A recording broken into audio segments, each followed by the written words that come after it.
So this poor dude is driving around, couldn't find anyone to fix this knife for him. Everyone was telling him just throw it away or buy a new one, it's not worth it, it's a cheap knife, blah blah blah. Once it's fixed, we'll get it fixed, man. No chip is too big, no break is too big, and no repair is too small. We'll do it. More than happy to do it. Any sharpener should be able to do this, by the way. It's a really easy repair, even for chips this big. So we're starting on the Sharpening 120. Not a big fan of Sharpening. Don't get me wrong, Sharpening stones are awesome. They're great stones.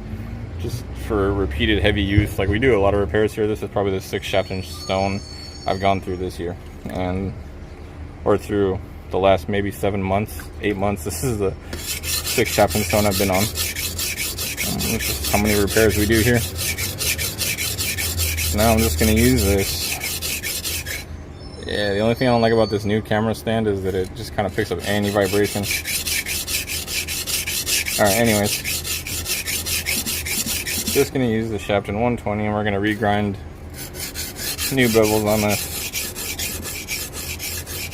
Well, I was doing my bench too. This bench is pretty old, pretty wobbly.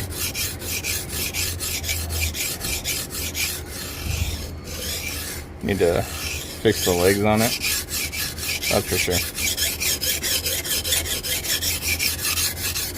Alright. Yeah, it gets pretty wobbly.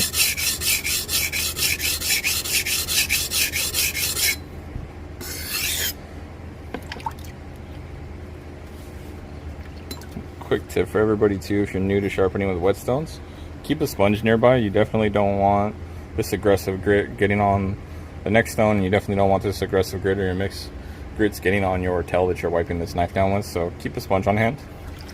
Just buy a bunch of cheap sponges and just cut them in half, and it's good to clean everything off the knife. And in between stones, just get it, strain it out. The abrasive material doesn't really stay in here too well because the sponge has a lot of big pores, so it kind of releases it pretty quickly. It just goes in your pond.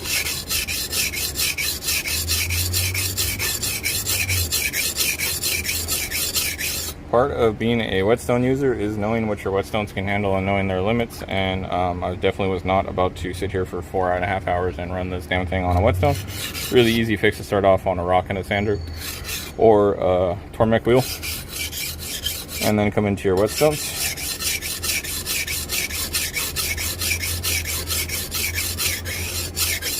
No point of taking that much life off of your stones.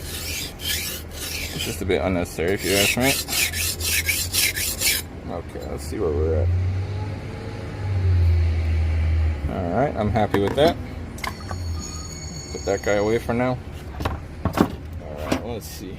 We're gonna go from here. Let's go Sharpening Sharpening. Huh. Neniwa Super 1000.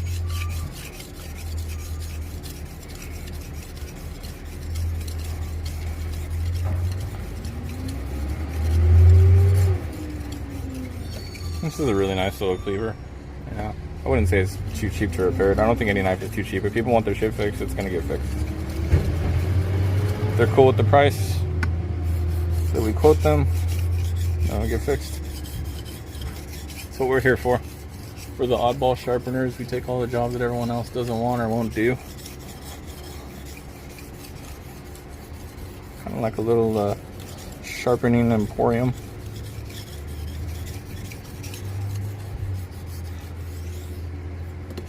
Alright, now this is a Western knife, so don't need to put too much pressure or be working it in sections, especially when you're doing it with this push-pull method. Just removing material and then trying to reach that really nice apex for this knife after we've repaired it.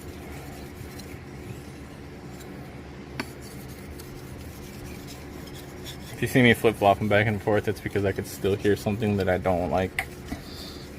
Again, sharpening is engaging all of your senses, and sound is definitely one of them. Doesn't help that I have a freaking fan in here going right now, but it's hot as balls in California. And yeah, but here I am wearing a sweatshirt. Alright, now again, Western knives don't really take too much work to sharpen. They're not that easy to sharpen, but they just don't take too much work. At least not as much as Japanese knives. Japanese knives take a little bit more work to sharpen, depending on the type of knife.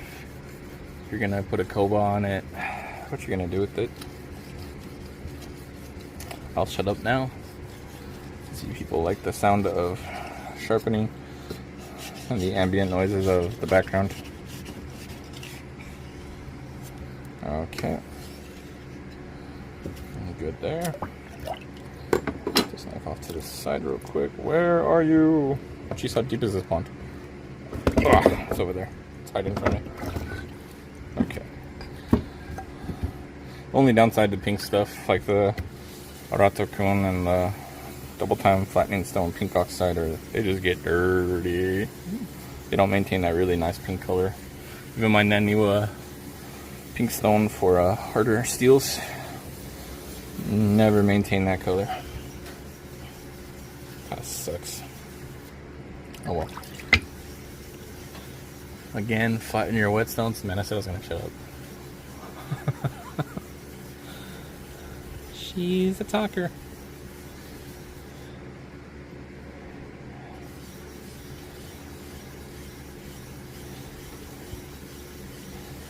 Okay.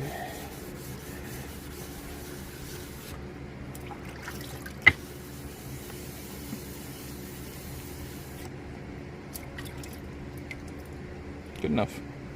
Take care of that later. Now where do I want to go from here? Let's see, we did 120. We did 1,000. I think I know where I want to go, but I'm not sure. Double check. A whole freaking lake over here. Spilling water everywhere.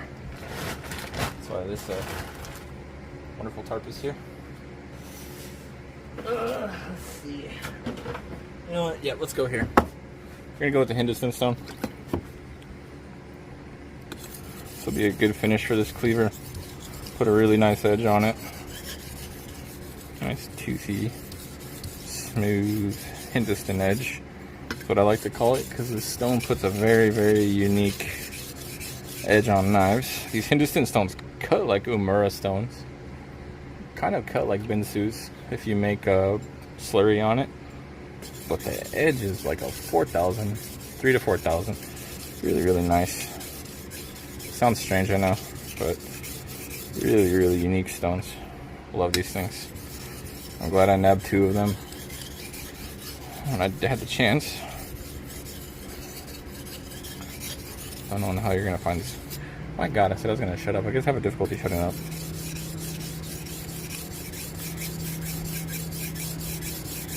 Enjoy the sounds of sharpening. Sharpening ASMR.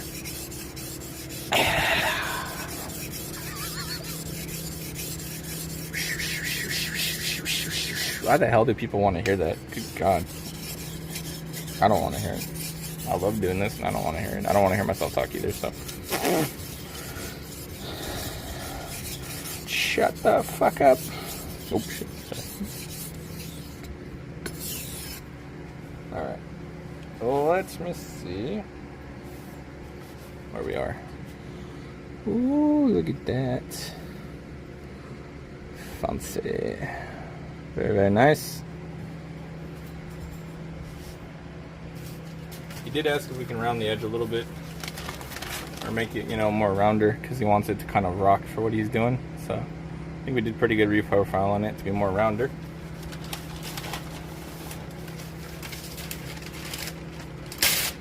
Bear with me.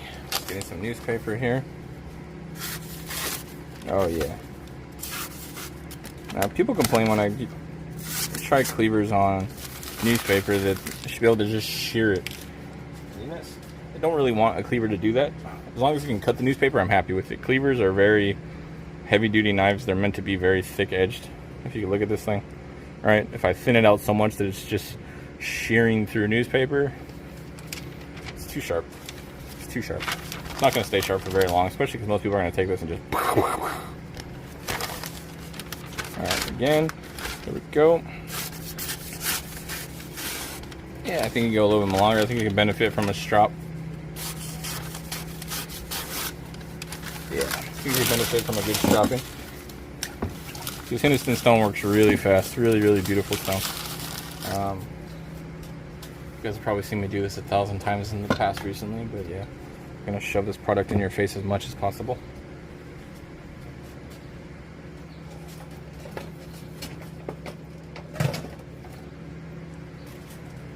Because it works, and that is our fine grit stone powder. I'm gonna put a little bit on my shit. Okay, so much for a little bit. Just takes a few drops of water, and we're just gonna run this on here. There we go. All right, got our strop, got our stone powder. Now the cool thing too is if you let that stone powder, or you let our stone powder dry on your strop, it'll make a nice little film on there that lasts quite some time. And yeah, it just works really nicely. It works wet or dry. I like to let it dry and sit on there. But yeah, we got a time limit on this. This customer's got to come back and pick up their stuff. And you are always guaranteed same day turnaround times, no matter how busy we are for sharpening. So, yeah. Alright, stop to check that real quick. Oh, that was almost my finger. Find some newspaper. Something.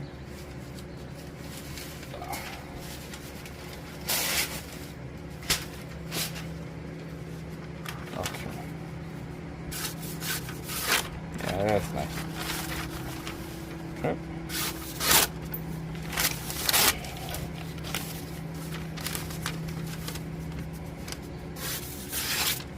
Alright, cool. There you have it. Dull the knife before you start sharpening it. Especially important for you belt sharpeners to really dull it and then kind of work into the blade. So again, when you're doing it on a belt, you're going to want to just gradually raise it till you get to that full 90 degrees. That'll save you from cutting your belt in half and overworking your belt. Sometimes the best way to repair large chips in a knife like that are to just completely come in at a 90-degree angle of attack and work into the primary, work from the secondary into the primary, and it'll get rid of the chips faster. There's a little piece there I don't like. Let's see. Yeah, see, it dries fairly quickly on there and makes a nice paste. Works quite well. Okay. It's better to work when you have large chips like that at a 90-degree angle and then come in. Alright, so work inwards and then yeah, get those chips out really quick.